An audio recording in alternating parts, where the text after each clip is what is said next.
tontería. Es que, qué chorrada, si es que en verdad está en directo ya. Muy buenas a todos, bienvenidos una vez más a mi canal, un domingo más, entrevistando a gente del mundo de la filosofía y la literatura. Hoy estamos con Pedro Lecanda Jiménez Alfaro, escritor del poemario de Gravedad y Gracia, publicado en 2018 en la editorial Ars Poética. Curiosamente, no tiene nada que ver, en la misma editorial donde yo publico mi libro el mismo año. Sí, no, es Son, una jodida, sí. sí, son casualidades absolutas. Entonces, tú me has pedido que te entreviste en tu faceta de escritor, que también es en la que te iba a entrevistar yo, así que yo creo que tú tienes muchísimas facetas, como así como intelectual, pero yo creo que hoy podemos centrarnos un poco en lo que viene siendo la poesía. Estupendo. Entonces, No, iba a decir que encantado, no sé si tengo tantas facetas, y desde luego la de la poesía yo creo que es en la que en la que menos puedo aportarte una idea general o teórica. Es un tema que tengo muy poco estudiado, así que estoy encantado de charlar un rato sobre un tema del que probablemente no tenga nada que decir. vale, vale, genial. Pues es que la primera pregunta iba a ser que, ¿qué consideras tú que es la poesía? O sea, así Pues mira, directa. Pues mira, yo ya me he dado la introducción a mí mismo. Bueno, yo creo, bueno, pues como adelantaba, yo sobre el tema, la poesía es una cosa que nunca he estudiado desde un punto de vista teórico. Bueno, más allá tengo algún articulillo por ahí, de hace algunos años, que probablemente cambiaría bastante, sino que es más bien una cosa que hago. Evidentemente, pues hay una filosofía espontánea, es decir, cuando escribes poesía siempre lo haces desde un concepto de poesía. Pero yo más bien me he ocupado, o cuando he tratado de definir algo así como una poética, ha tenido más que ver con las propias obras que he escrito. Es decir, yo puedo más o menos explicitar la poética de Gracia y Gracia, que es el libro que has citado, o del libro que estoy escribiendo ahora. Pero me costaría más dar algo así como una definición universal. Además, yo creo que hay cuestiones epocales. Y hace poco estaba leyendo, vamos a empezar con la pedantería, esto es un canal de producción de filosofía.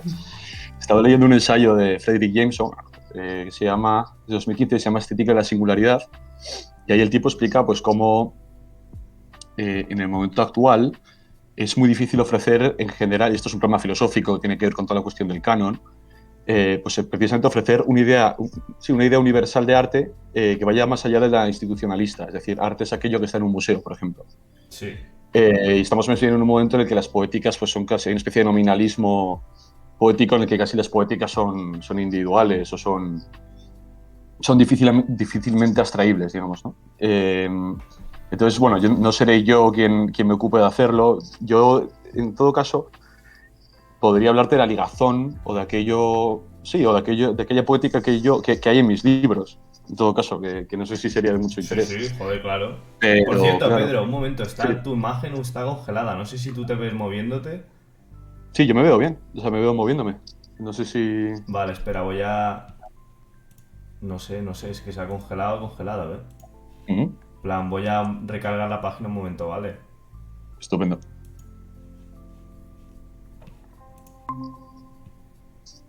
Vale, ahora sí, ahora sí. Perfecto. Pues me había quedado en que, como digo, que no me atrevería a dar un concepto universal de poesía, pero sí que hay un concepto, yo creo, implícito en lo que yo hago, que sí me gustaría, de hecho, no sé, someter a tu crítica o que pudiéramos hablar sobre ello, ¿no?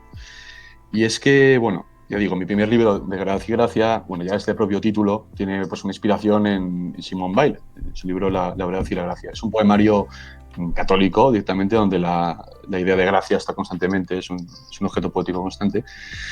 Y ahí digamos que lo que se poetiza son aquellos momentos de excepción, aquellos momentos de gracia sobre el fondo general de gravedad en el que consiste, sí, digamos que eso es evidentemente lo que poetizo, aquello excepcional, ¿no? En mi nuevo poemario ocurre un poco lo mismo. El símbolo principal, en vez de ser la gracia, son las aves. Se llama Aires sin aves el libro, y ocurre un poco lo mismo. Y yo creo, claro, que al final lo que, digamos, tomando el aforismo de Simone Weil, más o menos como yo concibo la poesía es como un esfuerzo de atención. Simone Weil decía que la atención es amor, para mí la poesía es aquel uso del lenguaje en el que prima una dimensión, esto suena un poco Jacobson, así formalista, pero el uso del lenguaje en el que prima su dimensión estética, y eso nos permite al reflexionar sobre el lenguaje, al reflexionar sobre esta dimensión estética, nos permite también reflexionar sobre los objetos, nos permite reflexionar también sobre aquello que está a la mano, o sea, es un cierto desacostumbramiento, un cierto asombro. Esto es una idea muy clásica, que además puede sonar romántica, pero precisamente romántica no en el sentido de buscar ser precisamente singular, volviendo al ensayo de Jameson, una especie de originalismo, sino precisamente mirar de otra manera lo acostumbrado y poetizar precisamente los lugares comunes, aquello que es común, que es ordinario, pues volver a verlo de otra manera. Eso sería para mí la poesía, para mí. Y bueno, sobre ese concepto es como yo he ido elaborando mi obra poética. En el primer caso, el primer libro, pues como digo, es un libro con una pretensión filosófica también. Es un libro que escribí con 18 años, que pues también tenía un concepto de poesía probablemente más, sí, pues, como algo más excelso, digamos. En este segundo libro se tratan temas, o trato los objetos utilizados son más concretos o son más, sí, más costumbristas, ¿no? Hombre, Pero al bueno, final, esa sería un poco sí. la visión que, como ves, os pongo torpemente. Esto es como pregunta. Te digo que, de hecho, en el prólogo de mi libro, de Gracia y Gracia, tal vez exageradamente digo que nadie peor que el autor para hablar de su obra. Es decir, yo no sé, yo por el hecho de ser poeta, esto es muy importante, yo no voy a caer, es decir, para escribir poesía hay que leer mucha poesía y está bien saber mucha poesía, pero de que tú seas poeta, incluso bueno, que hay pocos, no significa que sepas mucho de poesía. La tarea de los críticos yo no, vamos, para mis autores es distinta, y ya te digo que yo es como, pues eso, es más bien una filosofía espontánea. Es como voy haciendo una cosa y evidentemente lo hago con unas pautas rectoras o con una idea, y lo que estoy haciendo ahora es explicitarla, pero no me arrogo un Totalmente. particular conocimiento por el mero hecho de escribir poesía sobre la poesía. Ya. A Digamos. mí me parece interesante lo de tu primer poemario, porque, en primer lugar, porque no es muy habitual, ¿no? En la poesía actual, que luego podemos hablar de poesía actual, qué corrientes hay Uh-huh. o qué movimientos, pero no es muy habitual hablar de Dios y, sin embargo, en los motivos históricos, si nosotros cogemos el total de la historia, al final Dios es de los motivos más habituales. Yo creo que los dos Claro. motivos más comunes son Dios y el amor sexual. O sea, al final amor en dos niveles. Y Uh-huh. entonces me parece interesante porque, claro, como tú hablabas de esta significación por así decirlo, de lo que destaca, no, ahora no me sale ninguna palabra, mira, tócate los De lo huevos. excepcional, De lo digamos. excepcional, justamente, gracias por decirme la palabra Uh-huh. más obvia del lenguaje español que no se me ocurría. Se nota que eres poeta. Tengo el cerebro triturado hoy. De lo excepcional, y claro, que es más excepcional que el propio Dios, ¿no? Entonces, me Uh-huh. parece bastante interesante ese tema, y como que luego podemos relacionarlo con el hecho de que en la actualidad no está tan en boga el hablar de Dios. Entonces, en tu Bien. segunda obra, tú ahora, no sé si, bueno, has dado la señal esta, yo voy a dar las señales que tú des y pocas más. Uh-huh. Básicamente que el elemento simbólico central son los pájaros. Uh-huh. Me da la sensación como de que en tu poética, bueno, me da la sensación como si no me lo hubiera leído, fuera la primera vez que escucho de ella, ¿no? Pero tengo la sensación como de que es una recuperación de temas clásicos, ¿no?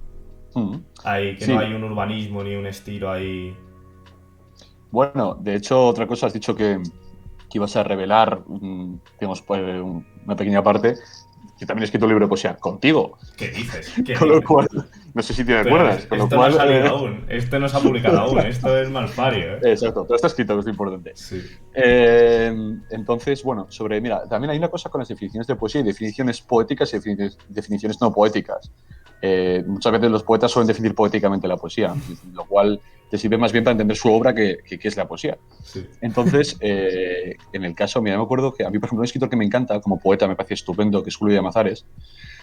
Creo recordar que dijo una vez que él dejó de escribir poesía cuando se olvidó de rezar. En mi caso fue al revés, es decir, yo empecé a escribir poesía. Yo no quería ser poeta, yo quería ser novelista. Y al final me las he apañado para escribir todo menos novela. Es decir, mal que bien, pues he publicado literatura de viaje, relatos, Sí. géneros periodísticos, poesía, tal. Y lo único que no he escrito, en parte no escribo nunca, es novela, ¿no? Pues en mi caso, ya digo, fue al revés. Yo tuve un primer acercamiento que en ese momento era más bien estético y filosófico, pero también religioso, al catolicismo. De ahí digamos, de ese trasfondo surge el poemario. Entonces, digamos que se podría invertir la frase, que yo empecé a escribir poesía cuando más o menos me dio por ver qué era eso de rezar. Sí. Hay muchas, de todas maneras, eh, bueno, sí, pues como dices, sí, es un tema muy poco habitual. Ahora sí que sí, podemos hablar de eso. Y efectivamente, pues sí, se podría ver que en mi poesía hay una recuperación de temas clásicos que insisto, que vuelvo a lo mismo, tampoco es intencional. Es decir, en el fondo es un gusto personal, también puede ser una postura filosófica, pero sí que hay ese empeño en recuperar, sí, ciertos temas tradicionales. El tema de Dios está clarísimo, o sea, ya la propia idea de, bueno, es que es inagotable ese tema, ¿no? Pero la propia idea de creación, por ejemplo, Steiner, pues hablaba mucho de eso, de cómo pues las sociedades cristianas, o sea, sí, una sociedad religiosa o el tema religioso, pues es un tema inagotable de creación artística. Vamos, es que de hecho es un tema tan amplio que no sé por dónde atacarlo, pero a mí me parece bastante evidente. Lo que pasa es que, claro, como siempre ocurre, también pasa en la mística, con ese tema religioso yo hablo de muchas otras cosas. Es decir, no es un poemario, no es un libro de oraciones. A mí, por ejemplo, el poeta que más me influencia, esto puede parecer súper soberbio, no digo que me llegue a parecer a él, digo que el que más leía y mi aspiración era Rilke. Y en Rilke también, pues eso, o sea, a propósito del tema religioso, pues puedes encontrarte poesía Sí. sobre cualquier otro tema. No es un tema abstracto, por ejemplo, y de hecho la mística y la poesía amorosa, incluso erótica, está muy relacionada. Y trata muchas veces temas muy similares. Entonces, el tema de mi poesía, sí, puede ser ese, una cierta recuperación, una cierta religación, una cierta búsqueda del nexo Sí, al final que religión representa. significa religar, justo en latín. Exacto. Eso es básicamente lo que he intentado hacer, la religación desde el punto de vista, pues, si quieres, espiritual, pero también con la tradición, pero también desde el punto de vista de la idea de comunidad, de lo que decía antes, pues también la poetización de los lugares comunes, ese sería más o menos el tema que yo intento poetizar, la cosa es que se consiga. Pero vamos, sí que tengo esa aspiración por lo menos de recuperación de temas clásicos. Vale, antes de meterte el segundo tema que quería hablar, te voy a hacer una Ujú. pregunta de Steve K., el sujeto de Incógnito, que Sí, nadie Steve Kahn, me conoce. suena. Ujú. Hay por ahí una reseña que es la hostia sobre tu poemario. Tú no tienes abuela, ¿no, Miguel? Y en ella se habla de Simone Bale. ¿Qué papel tiene en el libro Simone Bale? Sí, la reseña, no sé si creo que te refieres a la de Miscelánea Comillas, que está muy bien. Luego hay una que hizo un tal Miguel Antón, que es bastante mediocre, ¿no? No, pero muchas gracias, Miguel, por tu reseña y por tu comentario. ¿Qué papel tiene la poesía, la filosofía de Simone Weil en De Gracia y Gracia? Enorme. O sea, de hecho, es decir, De Bueno, Gracia y espera, Gracia, voy a contextualizar porque a lo mejor no todo el mundo que está aquí en el directo sabe quién es Simone Bale. vale, ¿Quieres que está de moda contextualizarla ahora. tú o...? No, contextualiza tú, por favor, que es tu canal. Joder, ahora me pillas en bragas aquí fingiendo que sé quién es Simone Bale. Bueno, Simone Bale es una filósofo del siglo XX que está Mm. relacionada muchísimo. Es curioso, es un personaje curioso porque tiene es una mezcla de misticismo cristiano y de marxismo, ¿no? Sí, Entonces, sí. ¿no es El Simone Bale? socialismo, sí. Eso de Sí, socialismo. sí, La que se va a sí, trabajar porque a la fábrica ahí con los obreros y tal, ¿no?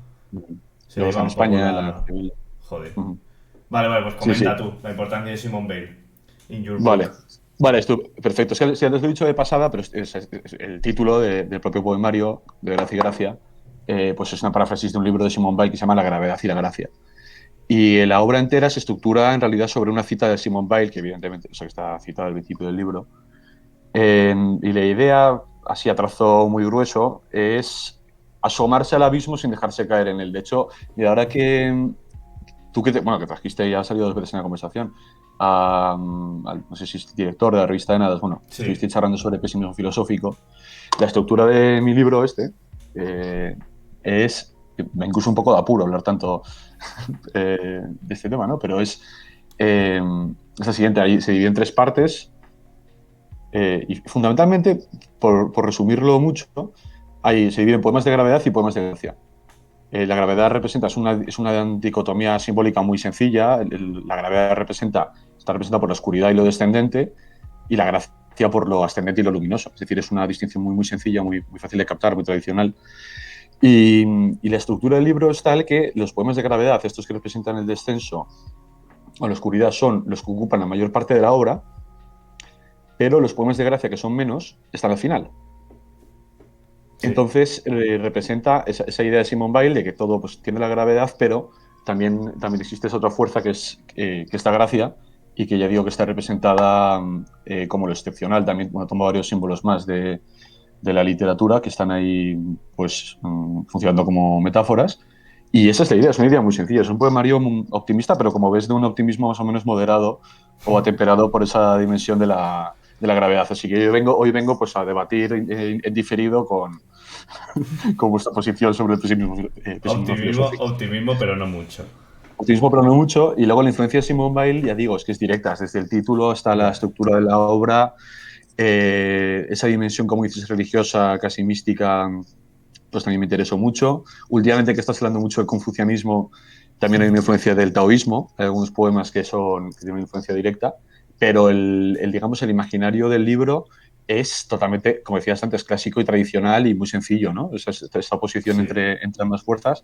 Y hay poemas que son en donde están más explícitos los símbolos religiosos, pero vamos, en general es un poemario sobre la idea de gracia.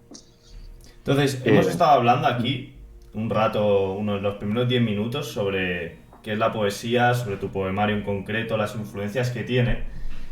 Y me parece interesante abordar el tema, porque hemos estado hablando de escritores y tal, de si tú crees que lo poético o la poesía se limita simplemente al campo de la literatura, o si la extralimita y si es más una significación de un tipo de relación con el mundo o cómo lo entiendes tú.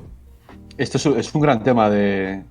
Mira, por ejemplo, esto es una cosa que me he preguntado mucho últimamente, precisamente porque desde hace un tiempo escribo menos poesía. Escribo más otros géneros, que tienen que ver, o sea, pues, relato, incluso algo de teatro y demás. Entonces, a mí me parece bastante evidente o bastante claro que la poesía, bueno, ahora que asistimos, luego si quieres hablamos de poesía actual y de internet y demás, pero ahora prolifera mucho poesía que es prosa cortada y esto, vamos, me parece que cualquier persona lo puede percibir. También hay muchísima poesía en filosofía y en prosa. Eso me parece que es más evidente que la pregunta, que es más difícil, que ahora voy a ella, de si puede ser una actitud hacia el mundo, ¿no? Pero eh, en el mismo caso de Llamazares, si tú lees sus novelas, son poemas en prosa, ¿no? Sí. Hay y soy la prosa poética, es decir, es bastante sencillo afirmar que existe poesía que no está cortada en versos, sino que está expresada en otros formatos. La relación con la filosofía, si quieres, podemos charlar de ello ahora. A mí me gusta, me está acordando ahora de una cita de Machado, creo que es en el Juan de Mairena. Yo me refería en concreto, perdona Sí, Pedro que te corte, no solo a la literatura en concreto, bueno sí, perdona, sino la que vida. no la vida, Sí, no la no. vida, por ejemplo, una película Mm. puede ser poética, o sea, ¿qué significa que Sí, una película, un cuadro, un videojuego, lo que sea poético? vale, es decir, vale, dices dentro del ámbito de los géneros, digamos, o sea, Claro, de los los géneros géneros artísticos, artísticos. justo, Vale, justo. vale, pensaba que te referías a esa dimensión de una actitud ante el No, mundo, de lo etcétera. del mundo podemos hablar luego si quieres. Vamos Perfecto. No, como... sí, sí, pues mira, pues lo que estaba comenzando a decir es que efectivamente siempre se puede percibir una mirada poética ejercida en otros géneros artísticos, y yo volvería un poco a lo que he dicho antes a raíz de Simone Weil. ¿En qué se expresaría esa mirada poética? En, en un particular esfuerzo de atención en el que prima o en el que hay una particular búsqueda de la belleza, una particular búsqueda de lo estético que se da junto, o que destaca junto a la dimensión narrativa, ¿no? Es decir, en el que no se busca una mera narratividad o una concatenación más o menos lógica de hechos o ideas, sino que esa concatenación más o menos lógica de hechos o ideas aparece acompañada de una búsqueda particular por la dimensión de lo bello. Sí. Bueno, esto de lo bello, pues no sé si soy tan clásico, por lo menos de una mirada, ya digo, estética, de una atención estética, digamos, si se quiere. Entonces, efectivamente, me parece que sí que se puede hablar de poesía como género literario o de poesía como una manera de abordar la creación artística en general en otros géneros. Sí, No sé qué opinas tú. estoy totalmente de acuerdo, porque yo creo que cuando hablamos de una película poética o hablamos de un videojuego poético, un cuadro poético, se refiere a una atención por la estética distinta a la que cuando hablamos simplemente de una película o de un cuadro o lo que sea en general. Porque en el cuadro, en la película poético, sí que hay una... Creo que tiene una centralidad mayor que en la obra normal. Por ejemplo, El Padrino no se suele considerar como una obra poética, Pero obras de carácter a lo mejor más cine de autor, como se suele llamar, o este tipo de creaciones sí que, como tiene esa centralidad por la estética, esa fijación concreta, no sé. No sé si nos estamos metiendo en un barrizal y estamos definiendo muy vagamente algo que a lo mejor tiene unas implicaciones más profundas, o si realmente estamos atinando Yo, bien. yo creo que la única definición correcta tiene que ser muy vaga. Me parece que es difícil, o sea, que sería imposible hacer analogar qué es poesía en otros géneros que no son estrictamente la poesía de una manera muy precisa. En el caso del cine, que hay una digamos, pero la imagen es dinámica, pues tiene una serie de recursos, por ejemplo, el empleo simbólico de ciertos planos, de ciertas imágenes, en el que hay una cierta metaforicidad, incluso en el propio uso de la imagen, pues es un recurso muy típico del cine cuyo empleo puede llevar a pensar en un cine más poético.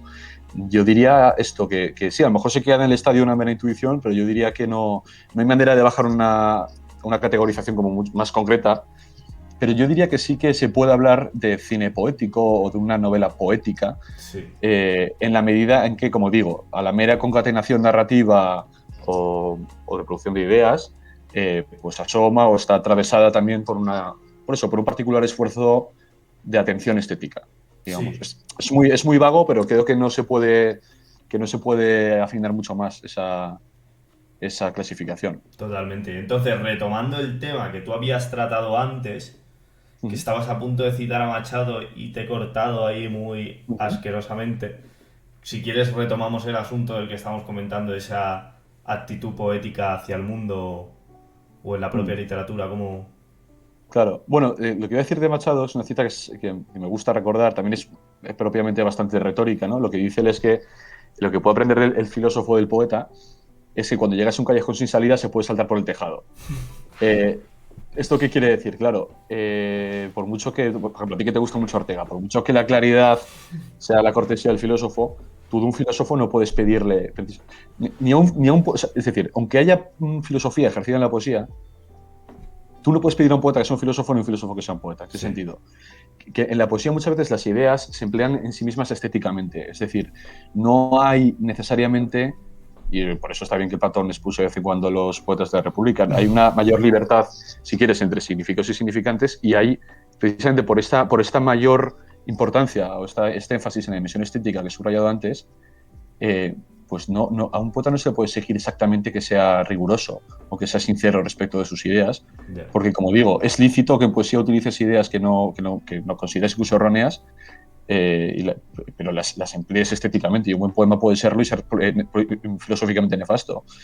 Y de la misma manera, pues por ejemplo, Kant no escribe de manera muy poética, pero eso no resta ni suma nada a su filosofía. Es decir, que me parece que opera. Luego, si hay gente que luego, si aunar es muy difícil.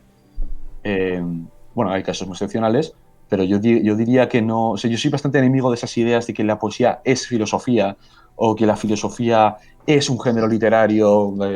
Es decir, Justo venía la pregunta de Miguel que decía, ¿podéis comentar la afirmación de cierto maestro, vale, sí, entendido. según la cual la poesía es filosofía en verso? Justo, pues esto es lo que estamos comentando Mira, tú pues el ahora. maestro, el maestro de ese maestro hacía la distinción.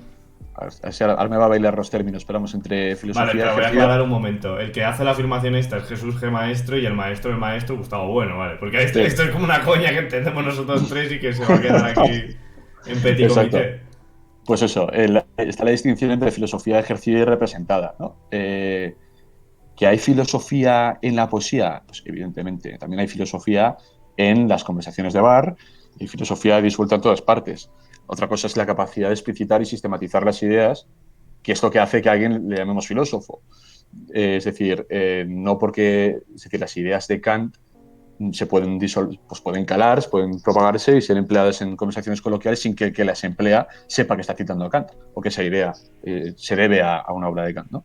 Entonces, de la misma manera, en la poesía, evidentemente, en toda la literatura, se ejercen ideas filosóficas y las obras literarias presuponen ideas filosóficas, evidentemente, pero lo que no se puede, yo creo que no se pueden hacer equivaler ambos términos. Y en esto, mira, ya he dicho antes que yo creo que la experiencia de escribir poesía no te hace necesariamente tener una idea muy fina de lo que sea la poesía en general, pero yo creo que escribir poesía sí que te da un conocimiento empírico de esto que acabo de decir.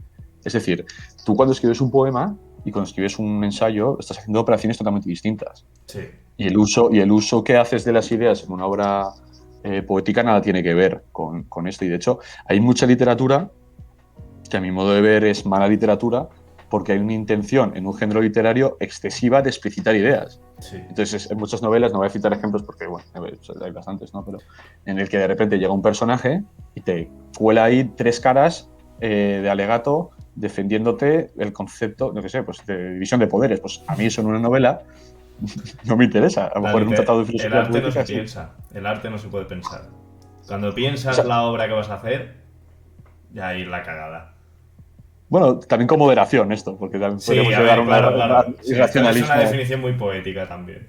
Exacto, pero vamos, que simplemente la manera en que las ideas filosóficas se emplean en las obras poéticas nada tiene que ver con la que se hace en un tratado, en un ensayo de filosofía, Ya. precisamente por eso, porque tú no son ideas que no estás empleando, no quiero decir que no estés empleando sinceramente, pero que no estás ni explicitando, ni estás sistematizando, y que además hay que entenderlas en el contexto de lo que es un poema, es decir, teniendo en cuenta lo que he dicho, esa mayor relajación que hay en la poesía en general entre significados y significantes, o sea, no es una obra axiomática deductiva donde empiezas primer poema, digamos, como a ti que te gusta mucho Spinoza, ¿no? Sí. Por orden geométrico, que Exacto. empiezo, claro.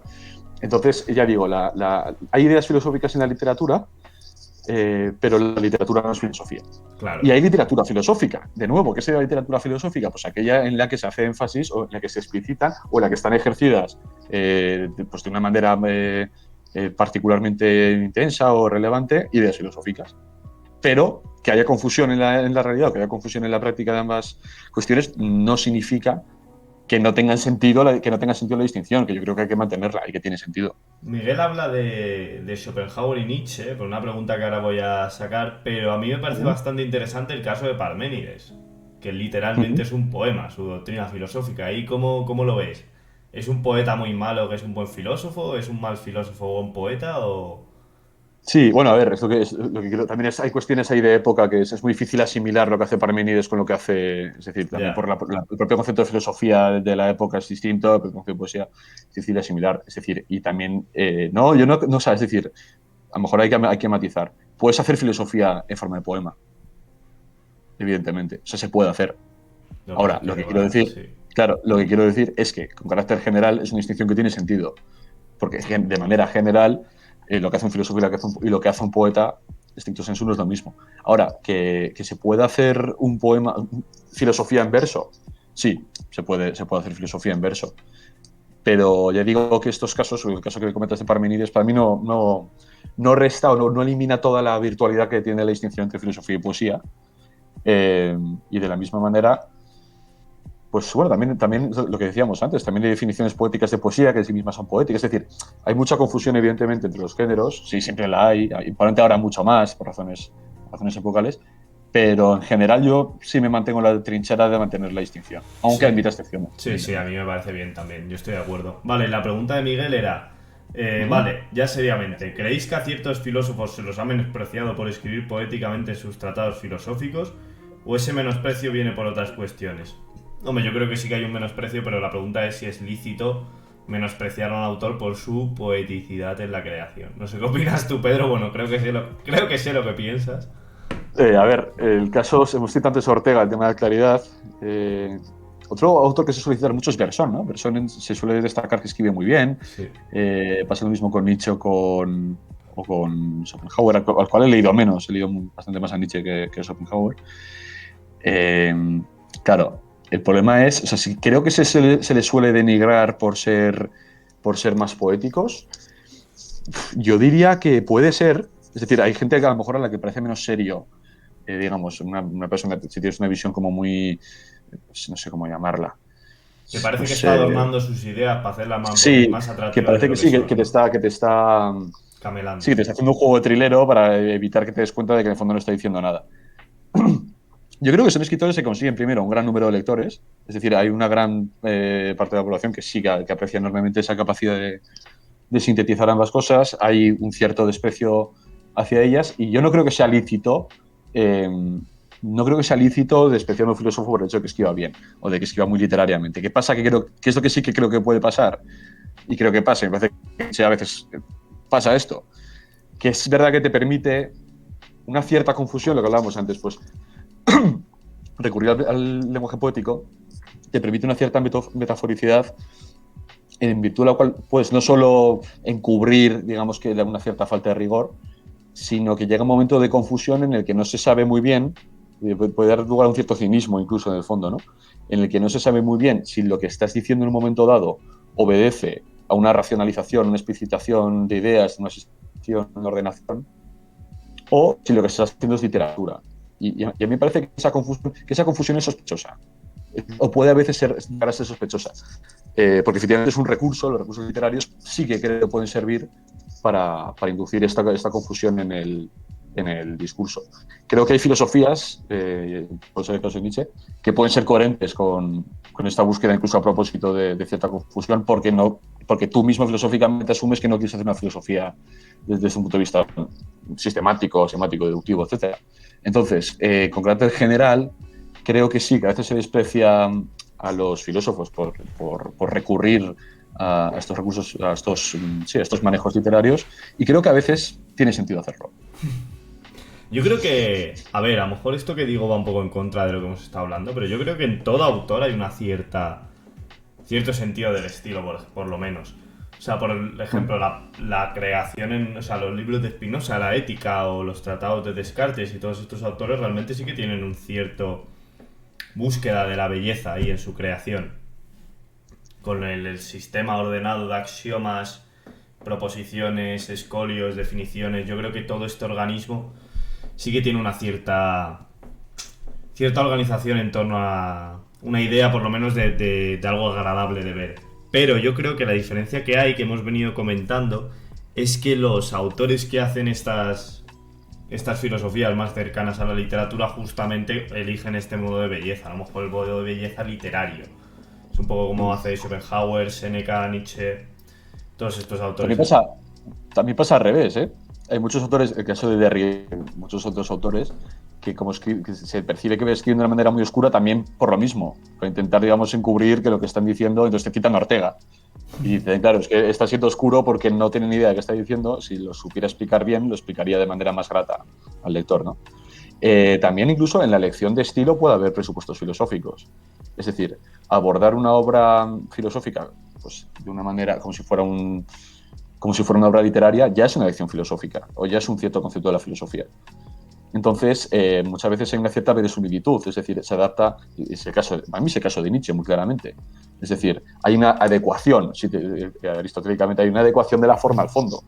Es decir, precisamente el concepto de filosofía de Nietzsche es coherente con que escribas de una manera literaria de libros de filosofía. Y bueno, y ya pues ahí entraría un debate filosófico, que la pregunta de si es plausible, digamos, despreciar esa manera de la filosofía es una pregunta filosófica.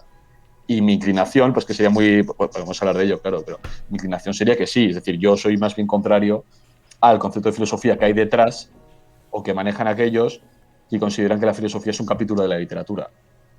Entonces, mi postura sería contraria a esta manera de entender la literatura y la filosofía, de entender la filosofía. Pero es verdad que eso no habilita un prejuicio general en virtud del cual si alguien escribe con un particular afán de estilo, una voluntad de estilo, eso se llama la filosofía. No pienso que eso que habilite a pensar eso, o que se siga eso. No tiene por qué. Creo que con este apunte nos hemos desviado un poco, pero realmente recogiendo el tema. Yo te quería preguntar, hemos hablado de la definición de poesía, hemos hablado de poesía en un sentido muy amplio, abarcando filosofía, arte y el modo de vida en general. Yo te quería preguntar por cómo ves tú la situación o cómo describirías la situación actual de la poesía. Pues la veo desde lejos, para empezar. Es decir, no he de reconocer, sigo un poco el panorama y demás, pero no lo hago demasiado. A lo mejor aquí hay un prejuicio que también habría que desterrar, pero me asomo pocas veces. Además, tú que, en andanzas por Madrid, pues hemos ido a ciertos lugares que son bastante símbolos representativos de lo que se llama poesía actual. Y de nuevo, pues claro, el problema con la cuestión de la poesía actual, hay gente que lo tiene muy bien estudiado. A mí me parece que una primera aproximación es que es muy difícil hacerse una idea de qué demonios es la poesía actual. Yo percibo, por un lado, que hay Mira, otra cosa de la que habla Jameson en el ensayo que he citado antes es de cómo ha desaparecido la idea de vanguardia y la idea incluso de generación literaria, la idea de incluso los ambientes poéticos en buena medida se han diluido mucho. Hay un papel de las redes sociales que ha contribuido, yo creo, ha contribuido a incluso atomizar más los grupos poéticos, las corrientes, etcétera. Y entonces, claro, yo me atrevería a dar como mucho una percepción muy general. Pues veo ciertos ambientes donde se han enquistado modas, que se sigue, hay una especie de... Por eso a lo mejor yo me empeño en cierto clasicismo, pero hay una especie de tradición de la revolución o tradición de la transgresión que a mí me cansa bastante. Es decir, es una especie de conservadurismo de la transgresión, ¿no? Sí. Yo a lo mejor lo que pasa es que he sido algo transgresor por el conservadurismo. O sea, he buscado un poco lo contrario, ¿no? Que tampoco, ojo, tampoco me hace una postura muy refinada, ni mucho menos. A mí la categoría de transgresor o particularmente original no me parece muy interesante. Entonces, veo que hay como una supervivencia casi inexplicable de cosas como el realismo sucio, tipo Bukowski, que es verdaderamente un cansancio absoluto. Hay una especie de poesía, por ejemplo, también géneros breves que yo mismo cultivo y que a mí me gustan, como puede ser el haiku, el aforismo, etcétera, que es para mí indescindible las redes sociales, que tiene muchísimo que ver y en el que, por cierto, es una pretensión filosófica que, bueno, se acaba distinguiendo al coach o al management empresarial, pero que también hay una especie de pretensión terapéutica pues muy llamativa. Entonces yo diría eso, hay pervivencia de cierta posibilidad de experiencia, por ejemplo, en muchos autores. Hay mucho pastiche también, como refrito de cosas que eran vanguardistas veo bastante eso. Veo un lado, por lo menos, de cierta inexplicable supervivencia de estilos supuestamente transgresores. Eso me parece que de eso hay bastante. Luego, fuera de eso, o sea, fuera de esta corriente que he descrito, sí que hay poesía realmente... Es decir, sí que me he encontrado porque claro, es lo que iba antes, al no haber una dirección generacional tan nítida o tan clara, o a lo mejor es que no tenemos distancia, fuera de eso hay de todo. O lo que yo me he encontrado es fuera de eso de todo. De repente tienes autores súper clásicos, tanto en el fondo como en la forma. De hecho, hay poetas que no son ni mucho menos de nuestra generación, pero que son actuales. Por ejemplo, Jaime Siles, un poeta perfectamente clásico y que sigue teniendo, pues es una corriente que sigue teniendo mucha vigencia, mucha fuerza. Entonces yo percibo, ya digo, una corriente, si queréis, más mainstream, que seguramente sea aparente, que es esa que he identificado como la transgresión de la tradición de la transgresión, que a mí por lo menos me cansa bastante y que editorialmente también es lo que más éxito tiene. Luego, ambientes como ortodoxos, como así institucionales, donde la poesía de la experiencia sigue teniendo algún tipo de predicamento. Eso sería el segundo bloque. Tampoco, como verás, tampoco es que me entusiasme, aunque hay evidentemente buena poesía en todas partes. Y fuera de eso, lo que percibo yo, y seguramente sea una falta de atención por mi parte, es una absoluta, digamos, diversidad de todo tipo de corrientes y cosas muy interesantes, pero bueno, hay un poco de todo. También la poesía, por cierto, no sé qué opinas de esto, me adueño un momento de tu canal. Ocurre una cosa, que es que al final, hablaba antes de que yo quería ser novelista y he conseguido hacer un poco de todo menos eso, ¿no? Al final, la poesía no tiene una cuestión que es que si eliminamos la dimensión formal, es decir, si no hace falta, si admitimos el verso libre, es un género literario que no requiere de mucho trabajo, ni de mucho esfuerzo, ni además es muy extenso. Eso hace que en general es difícil para mí, a mi modo de ver, es difícil encontrar buenos poetas, es muy fácil encontrar buenos poetas. No digo que yo no sea uno. Y entonces es un género muy dado a, en fin, digamos, por esta facilidad técnica, a que cualquiera puede escribir poesía. Sí. También ocurre eso.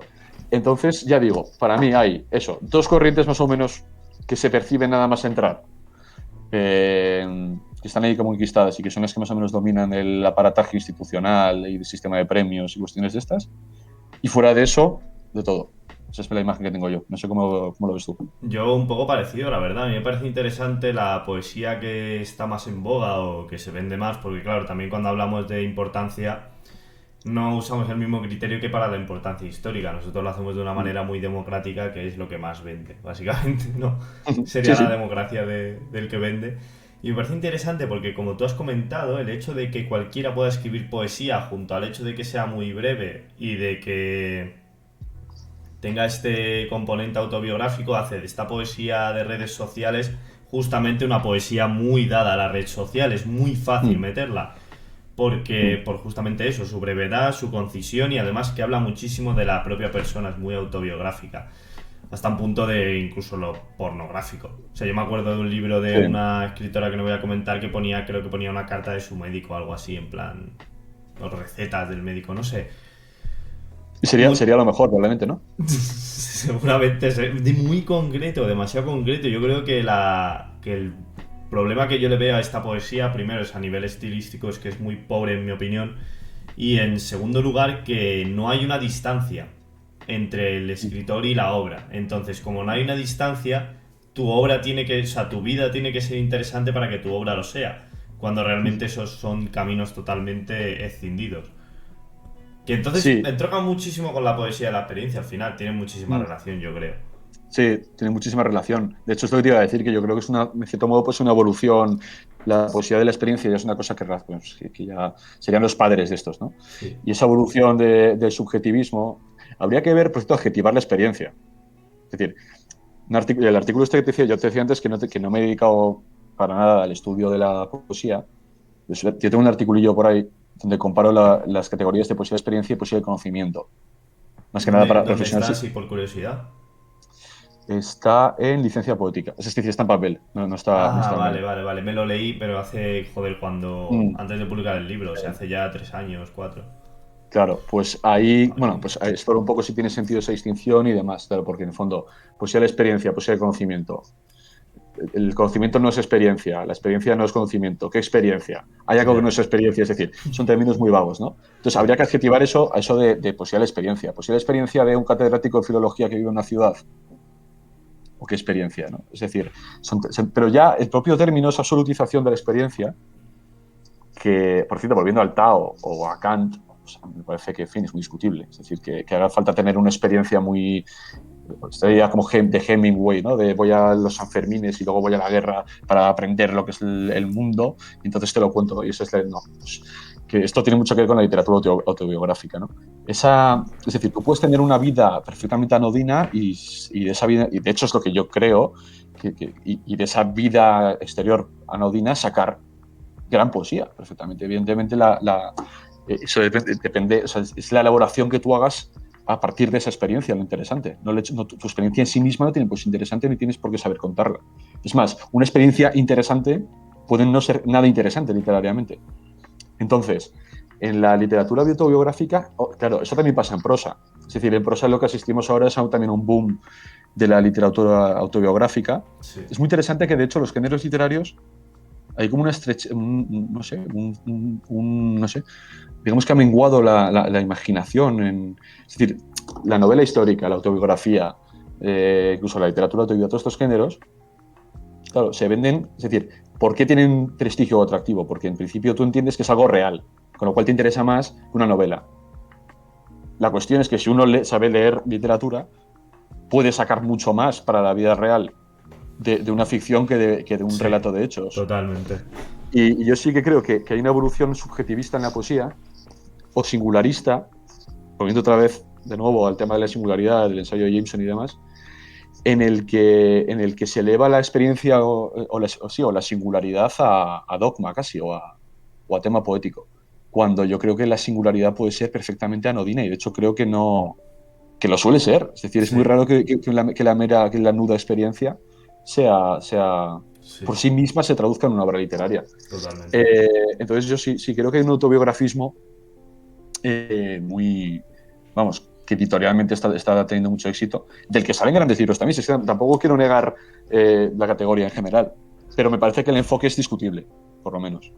Totalmente de acuerdo, estoy muy de acuerdo contigo. Yo creo que este tema ya lo hemos hablado largo y tendido fuera de cámara y Mm, aquí simplemente hemos remarcado puntos que ya que hemos tocado ya.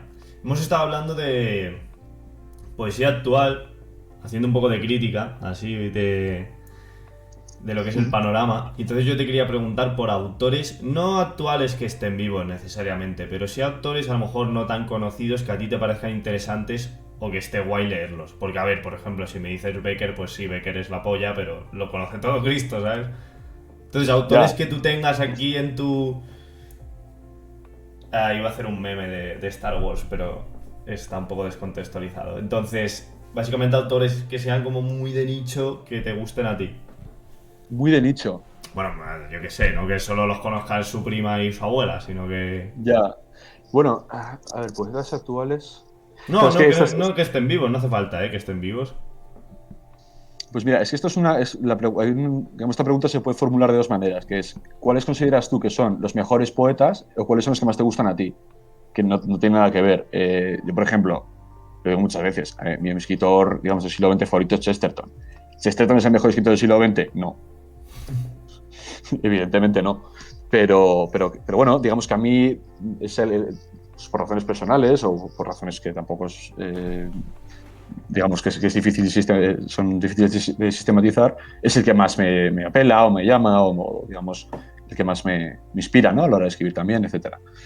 Entonces, claro, me cuesta bastante, o sea, es como que me vienen muchos nombres. Por ejemplo, en mi libro, un poeta que a mí me gusta mucho es Antonio Colinas, que representaría, digamos, esta línea más, sí, pues de la poesía, sí, pues más cercana a la mística o a la poesía religiosa. Y eso abre, bueno, y hay toda una línea en España muy interesante de poetas más o menos próximos que trabajan en esa línea. Y yo señalaría este que es Colinas. En realidad, bueno, toda la escuela, he dicho antes Llamazares, toda la escuela leonesa de pues, Antonio Gamoneda, Joder. Julio Llamazares también ha tenido mucha influencia. De hecho, estoy dándome cuenta de que la mayoría de poetas que iba a citar como poetas que me han gustado, que me han interesado últimamente y que más o menos me han influenciado, casi todos están citados. Luego, cuando acabemos el podcast, te mandaré un WhatsApp y te mandaré 10 que se me han olvidado, ¿no? Pero, por ejemplo, también, porque estas cosas son preguntas muy difíciles, ¿no? De qué poetas. Pues Jaime Sires, por ejemplo, que lo he citado antes, me gusta mucho. Ujú. Poeta menos conocido, que además tú lo citaste y que a mí me encanta, y no es un poeta contemporáneo, menos conocido que a mí me gusta mucho es Cirlot. Sí, este te iba a decir ahora, que estaba pensando en él, justo. Cirlot, Cirlot, el cual conocí yo por Clara Janés, que Que es otra también poeta es que me muy gusta buena, mucho, sí, sí, sí. que a su vez también conocí por Luis Alberto de Cuenca, que según qué libro a mí me gusta mucho, sobre todo, Sí. por alguna razón me gustan más libros, sus últimas obras menos, pero en general es un poeta que siempre me ha gustado también mucho. Últimamente me está gustando, que estoy leyendo, me acuerdo por Luis Alberto de Cuenca, Enrique García Máquez, que es un poeta actual, claro que es muy bueno, tiene más aforismos, es periodista, a mí me parece muy interesante y me está gustando un montón, vamos, lo que estoy leyendo. Eh, y a partir de ahí me pasa lo mismo cuando estoy en la misma situación en la que me encontraba cuando he escrito lo del escenario actual. Se me ocurren algunas referencias muy obvias y a partir de ahí un montón de poetas Ya. que de algún modo, por ejemplo, Valente, José También Ángel está muy Valente es guay. un poeta que me encanta y que tiene mucho, o sea, que me encantaría que me hubiera influenciado, que es lo que hay que decir, porque eso nunca se sabe. Miguel Ángel Eh, Pámpano, por ejemplo, ese está muy guay. buenísimo, Miguel buenísimo. Ángel Campos Pámpano, creo que es. Sí. Sí, y en la misma línea, espera, mira, voy a hacer una cosa, voy a hacer una búsqueda en Google. Sí, sí, tranqui. Es un poeta que he leído poco, pero lo poco que he leído me ha gustado mucho. Mm, Lo digo por el tema portugués, iberista. Ángel Crespo. Ángel Crespo lo he leído poco, pero lo poco que he leído me ha gustado mucho y ha sido reciente esta lectura. Además, él era traductor de, bueno, igual que Pámpano, de poetas portugueses como Andrade, etcétera, que también en Portugal hay poesía que a mí siempre me ha gustado mucho Portugal, la producción poética de Portugal. Entonces, ya digo, hay un montón de poetas, pero mira, si tuviera que elegir 4 en cuanto a poetas que a mí personalmente me han gustado, españoles más o menos recientes, tal vez sería eh, Gamoneda, Valente, Colinas y el cuarto ya sería más disputado, Cirlot. Esos 4. Son buenos 4, ¿eh? Es un buen Sí, claro, podio. es un buen equipo, sí. Esos 4 yo Vale. diría que los que más. Como ves, es lo que digo, también no hay poetas actuales o de nuestra generación, no porque no haya buenos, insisto, yo he leído algún poeta, incluso de nuestra edad y demás, muy bueno, muy reseñable, lo que pasa es que no he leído lo suficiente como para decir de manera sincera que haya sido una influencia o poder hablar con cierta autoridad de su obra. Pero Claro. yo me quedaría con esos 4. Totalmente, totalmente. Pues no sé, ¿quieres añadir algo más? ¿Quieres que toquemos algún otro tema? Ha quedado un podcast cortito, pero yo creo que ha quedado bastante bien, la verdad. Una pregunta más, que es una cosa que estaba pensando Vale. yo. ¿Sabes? La cosa esta de Kierkegaard, del estadio ético y estético, toda esta idea muy extendida, por ejemplo, de que la poesía es un género juvenil. Es verdad que hay muchos poetas, siempre se pone el caso de Rimbaud, ¿no? O de Gambo, Hmm. como poeta joven que alcanza un nivel poético muy joven y demás.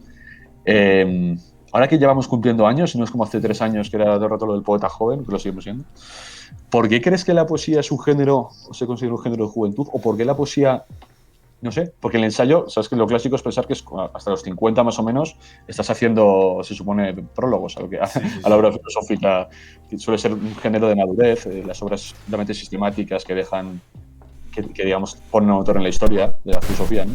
A veces, muchas veces no. ¿Pero por Yo qué creo la filosofía que... se considera un género de ancianidad y o de vejez o de madurez, mejor dicho, madurez, y la poesía es un género juvenil? Pues se suele relacionar. Joder, esta pregunta no me la esperaba. Has dado aquí la vuelta a las tornas en la entrevista. Claro, no, bienvenidos al canal de... Hoy entrevisto a Alberto Basmer. Joder, sería la polla, pega un giro aquí espectacular.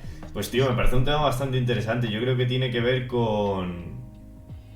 la poesía a lo mejor es un género muy impetuoso, muy del acto concreto, de la expresión sensible determinada, pero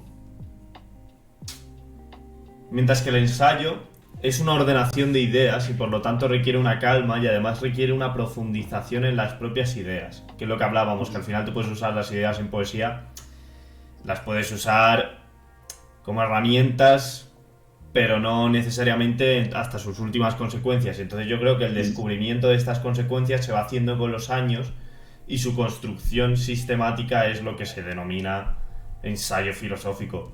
Que por eso que pienso que requiere más madurez, porque la madurez al final es una acumulación de tiempo, ¿sabes? De que tú tienes recuerdos y piensas, has pensado más. En cambio, la poesía es más un fogonazo, ¿no? Yo creo, no Sí. sé, ¿qué piensas tú? Yo te lo he preguntado porque no sé muy bien qué pienso, pero A ver, que también hay probablemente poetas muy mayores. sí, Bueno, el sí, propio sí, sí. Gamoneda tiene, no sé, 2000 años. Sí, no, hay poetas que son muy mayores y hay poetas que alcanzan, digamos, su mejor momento a una edad muy avanzada, pero claro, sí, yo para empezar discutiría eso de que la poesía es un género juvenil. Es verdad que ocurre muchas veces y la pregunta sería por qué, ¿no? Y no sé si puede tener que ver, es que esto es una pura hipótesis, por eso me ocupa yo la silla de entrevistador. Yo creo que también puede tener que ver con las ocupaciones inmanentes, digamos, de la vida adulta, es decir, con el trabajo, cierta asunción de ciertas responsabilidades que dejan menos lugar a ese tipo de atención o ese tipo de disposición subjetiva que te lleva a escribir poesía. Puede ser. Eso no sé si... sí, yo creo que puede tener que ver. Pero ya digo que, bueno, me parece que sería es un tema discutible y tu hipótesis me parece aceptable, así que...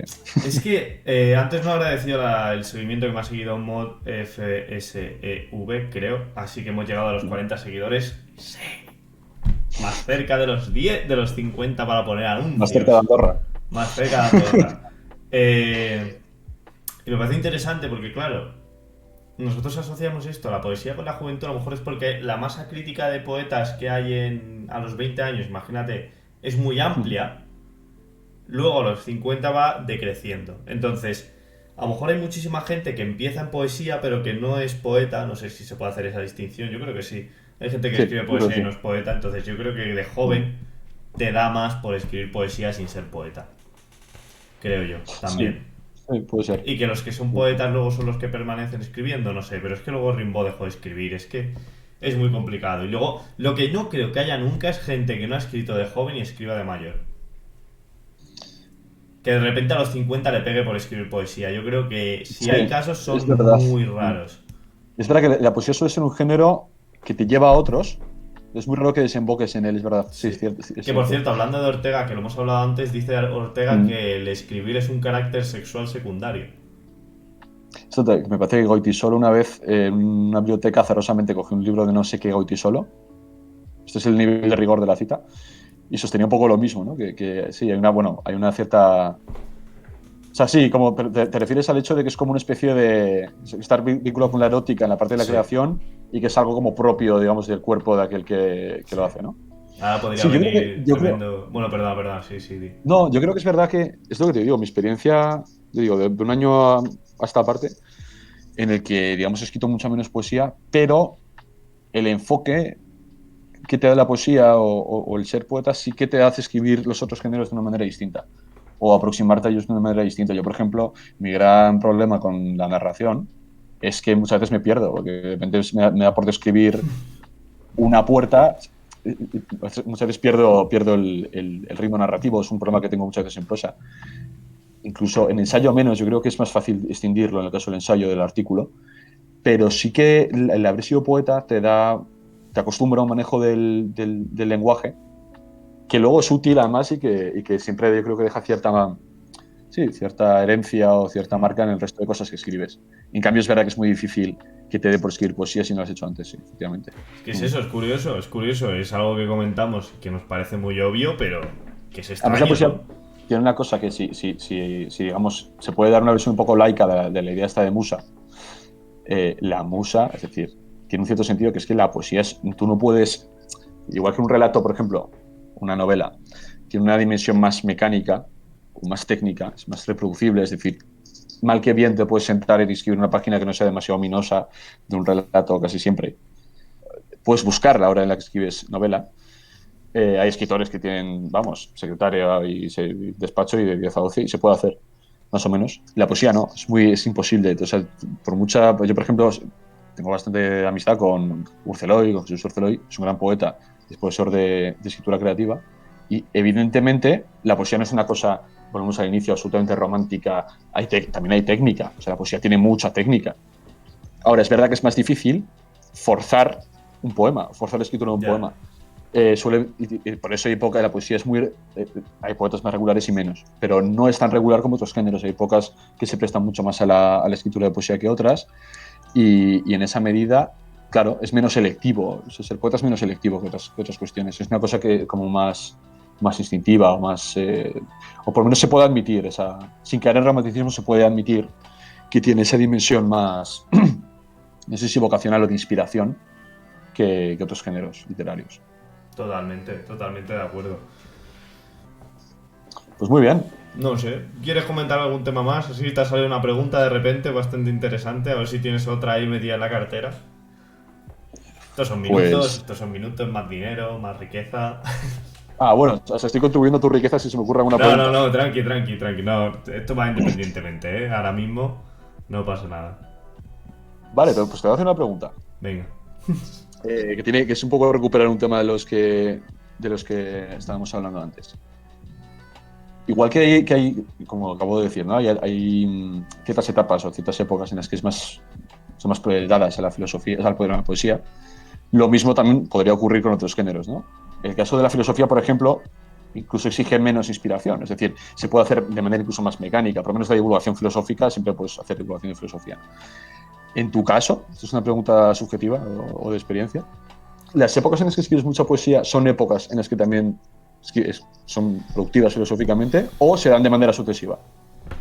Creo que no tienen mucho que ver, tío, porque yo cuando he escrito ensayo, más ha sido en cuarentena, que escribí un huevo de cosas porque, a ver, voy a ser sincero, cogí los trabajos y los convertí en artículos. O sea, tampoco tiene mucho misterio, pero además cosas de otros temas, como el artículo que publiqué hace tiempo de si todo es política en mi blog y tal.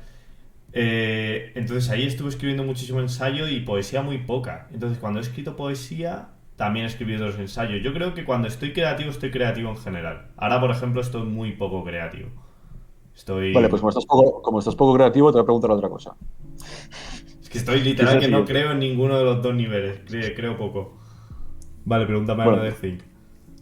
o sea que, bueno, en cierto modo van ligados, porque si no Sí, está. sí, sí, sí, yo, La falta de para mí sí creatividad. van ligados. Ahora Mm. sí, acabo de empezar diciendo que no, pero al final he concluido que sí, la verdad. Has concluido que sí, pues mira, para eso está la mayéutica. Mi pregunta es: hemos hablado antes un poco del tema de poesía en redes sociales. Claro, la poesía pasa en varias cosas. Y yo creo que hubo un cierto momento, un intento comprensible, pop más o menos, de desacralizar la poesía, es decir, de que la gente perdiera cierto miedo a la hora de aproximarse a la poesía. Esto es muy común. Mucha gente entiende que, poco menos, que no estuviera capacitada para entender poesía, como si la poesía fuera como muy difícil de, ¿no? Ya. también es por cierta imagen ciertas visiones que se dan de la poesía muchas veces como un género muy elevado y entonces que es muy difícil que una persona normal lo entienda, ¿no? Entonces hubo un cierto intento por desacralizarlo. De ese intento pop, que también es una cosa muy típicamente postmoderna, esto de borrar la frontera entre alta y baja cultura y demás, también lo que ha ocurrido muchas veces es un exceso en el que, por la vía de la desacralización, por eso a mí me ha dado por la resacralización, se ha llegado a niveles, o sea, se ha llegado, digamos, a ciertas concepciones de la poesía que son lo que hablamos antes, casi puramente autobiografía, ciertas reflexiones, chistes, malos imitadores de Parra, etcétera. Entonces, claro, ¿tú crees que la poesía puede... O sea, la poesía tiene que ser necesariamente una cosa como elitista, una cosa que se hace para los amigos, una cosa reservada a una minoría selecta? ¿Se puede divulgar la poesía más allá de las fronteras en las que está ahora? Que es básicamente esa. O sea, básicamente los poetas se leen casi entre sí, luego hay cierta gente muy fiel que lee poesía, pero es poca gente. O al divulgar poesía por la propia naturaleza de la poesía, siempre se va a vulgarizar hasta extremos que pierda calidad literaria. Que es lo que vemos muchas veces ahora. Muchas veces los empeños que ha habido por divulgar la poesía han sido a costa de la propia calidad de la poesía, ¿no? Yo Entonces, ¿crees que hay una creo... manera...? No, no, dilo, verdad. La No, cuestión. que si crees que hay una manera de eso, de conseguir que extender el ámbito, el círculo de lectores, el ámbito de lectores de poesía, sin que esa ampliación sea a costa de la propia calidad de la poesía. Yo creo que se puede hacer y que, por ejemplo, la poesía de Homero o la poesía medieval es un buen ejemplo de eso, de que realmente son poesías orales que se escriben para el público general y tienen una calidad muy alta. Pero sí que es verdad que, ¿qué pasa? Que la poesía, cuando tiene un poco de complejidad, requiere un esfuerzo. No estoy diciendo que sea imposible de descifrar y que sea un trabajo hermenéutico horroroso, pero sí que es verdad que requiere un cierto trabajo y un cierto esfuerzo por parte de la persona que está leyendo la poesía, porque no puedes leerla como lees el periódico. Entonces es más fácil Vale. leer un texto prosaico, con muchísima prosa, muy neutro de poesía, que leer un poema realmente poético. Entonces yo creo que sí que se puede hacer, que se puede generalizar, pero que es problemático, o sea, es muy difícil. Y dice V3435, dice, buenas noches, viva España, viva España. V3435. Efectivamente. Y de vuelta a lo otro, bueno, también es verdad que en la poesía, la poesía clásica o medieval y demás, también está la relación con la música. Es decir, es una poesía que está escrita para ser clamada o cantada. La poesía que se publica ahora está escrita para ser leída. Claro. Y la poesía, sí, yo sí que creo que hay un elemento de mayor dificultad objetiva de la poesía respecto a otros géneros literarios. Sí. Porque precisamente, no en general, es decir, un mal poemario es mucho más fácil de leer que una buena novela, evidentemente. Pero yo creo que la narratividad siempre lleva a uno en volandas, digamos, un poco como lector. Es decir, cuando tú estás metido en una trama, que también hay poesía narrativa, es más fácil, ¿no? Pero en el caso de la poesía es un uso infrecuente del lenguaje, digamos. O sea, el lenguaje no se suele emplear, digamos, poéticamente o con la condensación en la que lo encontramos en los poemas. Entonces, es normal que eso, que no sea un uso acostumbrado del lenguaje tampoco también para el lector. Entonces, si no estás habituado a leer poesía, porque vamos, yo lo recuerdo cuando me empezó a interesar la poesía, es verdad que supone un esfuerzo inicial. De hecho, en tu anterior podcast, no recuerdo cuál era, recomendabas cómo empezar a leer poesía, ¿no? Y recomendabas poetas Hostia, anterior, románticos. pero hace... Bueno, en uno. Sí. Pues eso, recomendabas creo que Hölderlin y no sé si era Rilke el otro, Para no, pero... empezar a leer poesía, Sí, y yo, Becker, ojo, yo creo que recomendé Becker, o así. Ah, sí. Bueno, Becker me sirve. O sea, me sirve perfectamente. Porque al Me final, sirve. si tú empiezas leyendo poesía muy actual, muchas veces no se entiende bien. O sea, paradójicamente, aunque sea Sí. la que más está la más próxima a tu lenguaje o a tu cosmovisión, digamos, no se entiende tan bien. Y si te vas a los clásicos directamente, tampoco. En cambio, la Ya. poesía romántica, como es la que solemos asociar con la poesía, Sí, es totalmente. decir, el poeta, esto puedo expresar en Becker, la foto del libro de texto de lengua, en la que sale pues, con los rizos y las golondrinas, etc. Eso es lo que se suele hacer con poesía. Y desde ahí es mucho más fácil avanzar o retroceder muchas veces que si uno empieza leyendo directamente contemporáneos a clásicos. Y entonces, bueno, no sé, yo ahí me sumo Yo creo que es una buena frontera el argumentación. siglo XIX, porque el siglo XIX al final, yo creo que está incoado, está dentro de lo que vendría siendo nuestro núcleo de conceptos del arte. O sea, del artista, del creador. Entonces el siglo XIX, como está en la base, nos encontramos muy a gusto con él. Por lo menos poéticamente, en el sentido creativo. A lo mejor las próximas generaciones no. Pero yo creo que es eso, es por eso que el siglo XIX, al no ser tan cercano a nosotros, no, a lo mejor no necesitamos todas las referencias que tienen los actores actuales, pero como es cercano cronológicamente e ideológicamente, incluso artísticamente, pues se crea esta simbiosis perfecta que es la que tenemos con Becker. Y comenta justamente V3435 que lo último que ha leído es Rubén Darío y Miguel Hernández. Rubén Darío también es un autor muy guay para empezar a entrar, y Miguel Sí, Hernández. Porque Miguel sí. Hernández es muy fuerte, tiene muchísima fuerza en su creación, y Rubén Darío es muy bello. Pues ha sonado a Princesa Disney traducida. Es muy bello. No, además, leyendo Rubén Darío, leyendo de Rubén Darío, te puedes asomar a al modernismo pues, en general, la poesía modernista español, en español, y, o sea, y a toda la poesía francesa de la época. Es decir, te abre, es un autor precisamente que recoge, o sea, que cataliza o que recoge muy bien la poesía de su época en general, no solo en español, sino que está ahí la poesía, ya digo, francesa, etcétera. Entonces, es muy buena base para poder leer a poetas de esa época. Y además es un autor, como todo el mundo sabe, absolutamente influyente en muchos de ellos, así que es un buen puente. Mira, tenía Sí. aquí un libro de artículos de León Blois, prologado por Rubén Darío, o sea que justo es una coincidencia. Y la segunda coincidencia es que yo, el primer poeta que leí fue en realidad a Miguel Hernández, porque gané el premio de poesía del colegio, cosa de la que sigo fardando a día de hoy, y me dieron como un cheque en la librería para ir a comprar libros. Y me acuerdo que me compré, tenía 16, me acuerdo, me compré uno de Ortega, no sé qué más, una novela rusa, y Miguel Hernández, una antología. Y es lo primero que leí. Y entonces está muy bien, bueno, porque además yo creo que Miguel Hernández, otra cosa buena que tiene es que tiene muchos registros. Lo puedes leer, o sea, digamos que tienes una poesía también muy sutil y muy filosófica. ¿No? Pero tienes poemas muy descarnados, es un autor muy potente.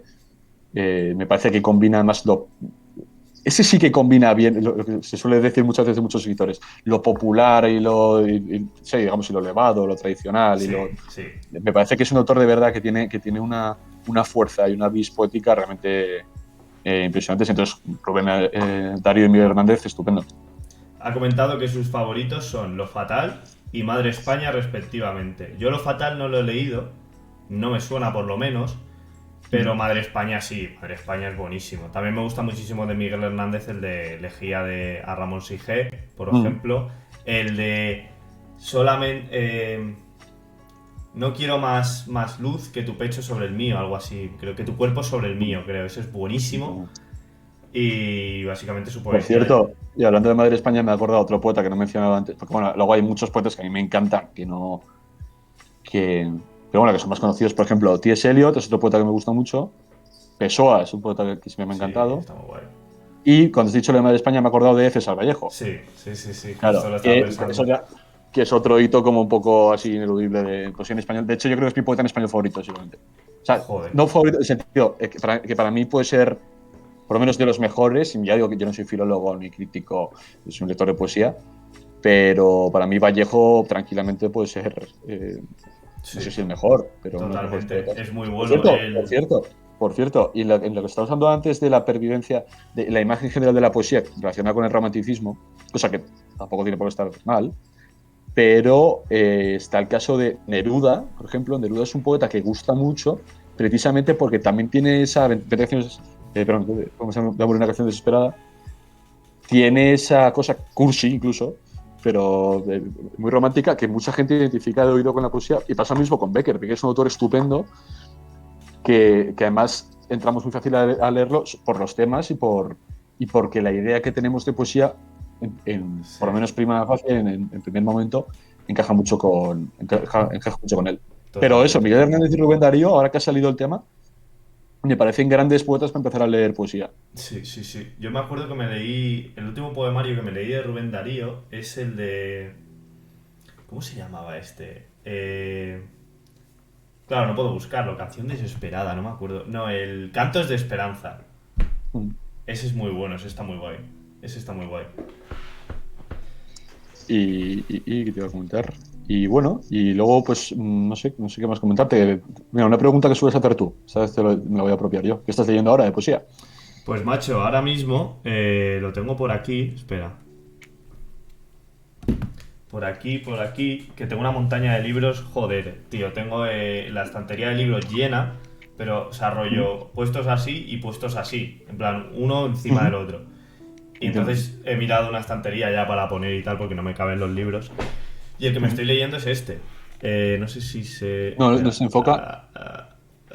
Sí. Sí. Ah, No se ve. más o menos. Vale, Así. sí, Wallace Wallace Stevens, Stevens, Ideas de ideas Orden. de... ¿Qué tal? Editorial Lumen. Me está gustando, no me está matando, pero me está gustando. Wallace Stevens es un poeta americano. Y a ver, me está gustando, pero bueno, tampoco es que me esté enamorando exageradamente. Pero como me lo compré por 2 euros, porque me lo compré en Reread, que Ujú. es una librería, bueno, es una cadena de librerías de segunda mano que está por toda España, es la hostia. Yo tengo, la verdad es que mi biblioteca ha aumentado considerablemente desde Sí, que la sí. visito. Y está muy guay ese libro. Y poco más ahora mismo de poesía. Me quería poner a leer Pedro Salinas para retomar Ujú. poetas así clásicos españoles. Bueno, clásico, dentro de lo que cabe, por lo menos consagrados, sí.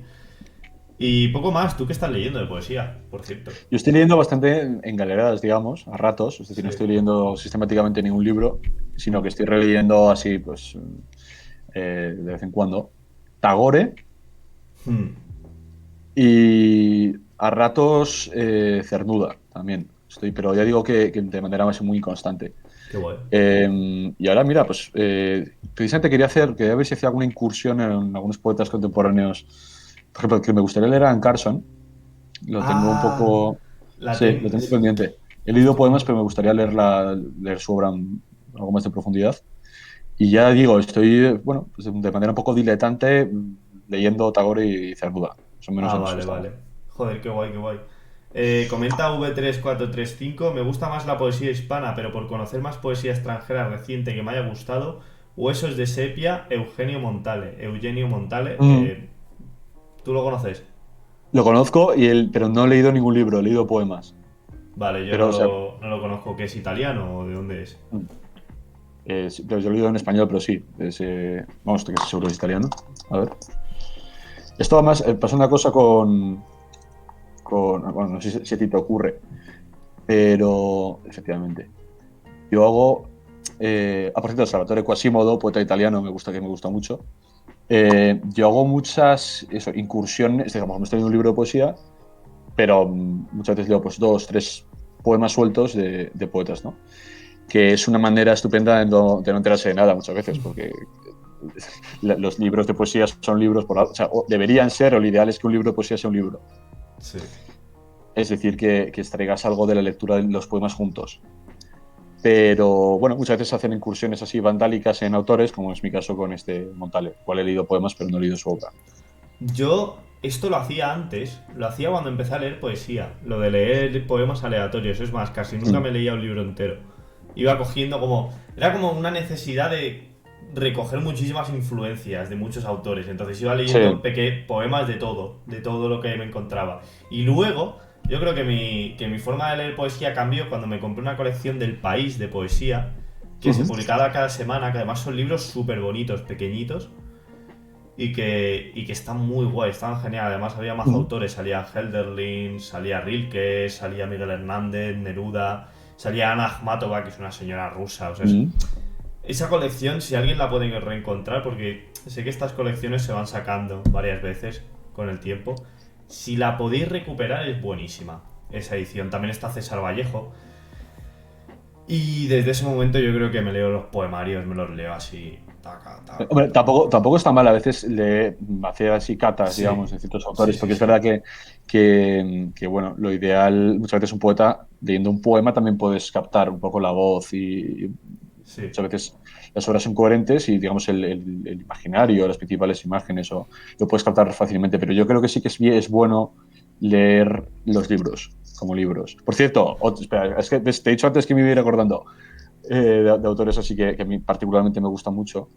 Y este poeta, además, y tú también, a través del Ateneo, ¿no? Hemos tenido contacto con alguno de sus discípulos. Es un autor que yo creo que es importantísimo y que es Vicente Alexandre, Sí.